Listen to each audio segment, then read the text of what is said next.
वरिष्ठ कांग्रेस के नेतागण, इस सभा में उपस्थित मेरे पिता तुल्य बुजुर्गों,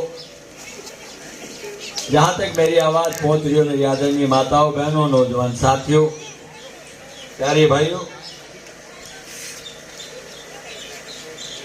प्यारे बच्चों और पत्रकार बंधुओं, सर्वप्रथम तो मैं पूरी ग्राम बस्ती का, छत्तीस बिरादरी का दिल की गहराई से धन्यवाद करता हूं कि इतनी गर्मी में आप सब लोगों ने अपने व्यस्त कार्यक्रम को छोड़कर हम लोगों के यहाँ पहुँचने पर उनका अभिनंदन भी किया, स्वागत किया और बड़े उत्साह के साथ नौजवान साथियों ने ट्रैक्टर, ऊंट और मोटरसाइकिलों का जुलूस निकाल के यहाँ तक पहुँचाया और इसके लिए पूरी ग्राम बस्ती का सभी भाइयों और बहनों का कोटि कोटि धन्यवाद।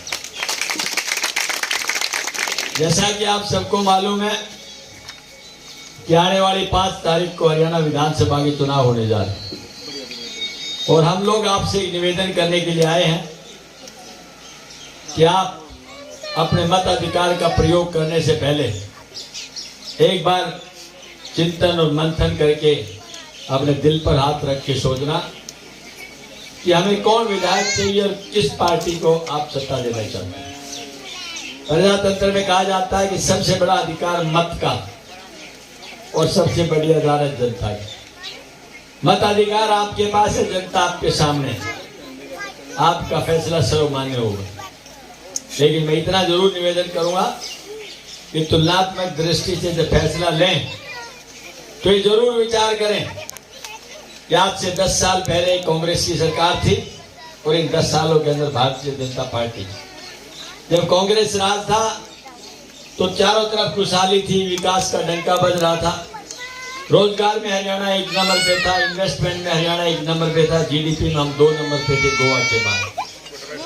अनेकों ऐसे उद्योग आए, अनेकों ऐसे संस्थान खुले जिसमें IIM उनमें से एक है, एम्स उनमें से एक है, आयुर्वेदिक मेडिकल कॉलेज उनमें से एक है, सेंट्रल यूनिवर्सिटी उनमें से एक है।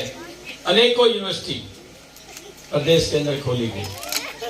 दूसरी तरफ आज की 10 साल की सरकार जिसमें एक यूनिवर्सिटी नहीं आई, एक बड़ी संस्था नहीं आई, एक ऐसा काम नहीं किया जिसे कह सकते हैं कि बड़ा उद्योग यहाँ पर आया हो, और न ही कोई नया औद्योगिक क्षेत्र डेवलप किया गया। आज हिंदुस्तान में सबसे बड़ी जनसंख्या दुनिया के होने के नाते सबसे ज्यादा युवा है और युवाओं की संख्या हरियाणा के अंदर भी उतनी ही बढ़ी है।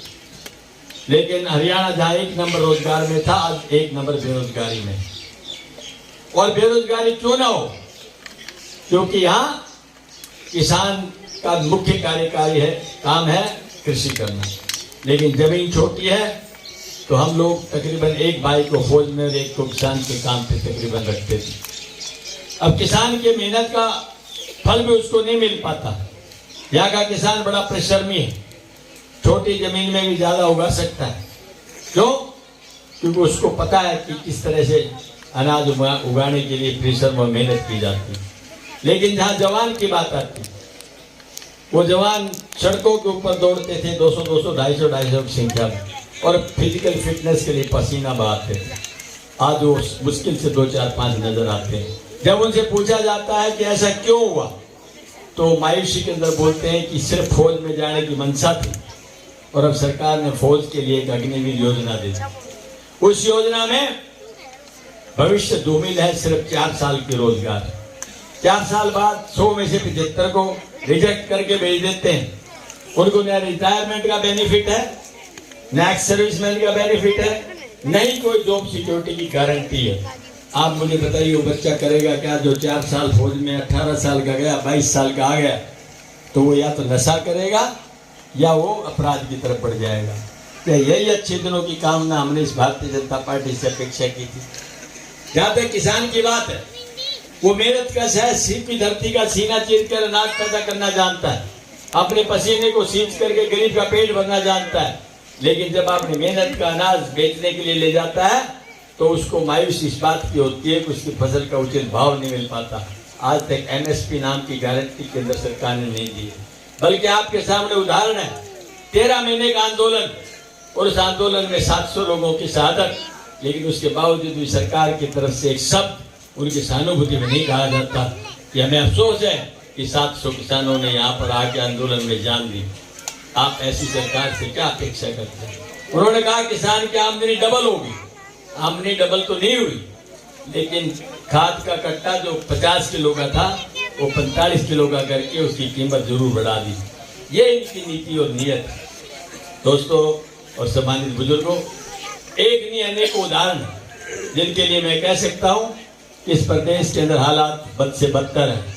ओपीएस बंद कर दिया गया, झूठ के सारे राज लिया गया, 2 करोड़ लोगों को रोजगार देंगे, 15 लाख खाते में डलाएंगे, आमदनी किसान की डबल कर देंगे, बेटी पढ़ाओ बेटी बचाओ का अभियान चला देंगे और अच्छे दिन लेकर के आएंगे। लेकिन आज पूरे देश और प्रदेश में एक निराशा है, और खासतौर पर हरियाणा जो कि दिल्ली को 3 तरफ से घेरता है।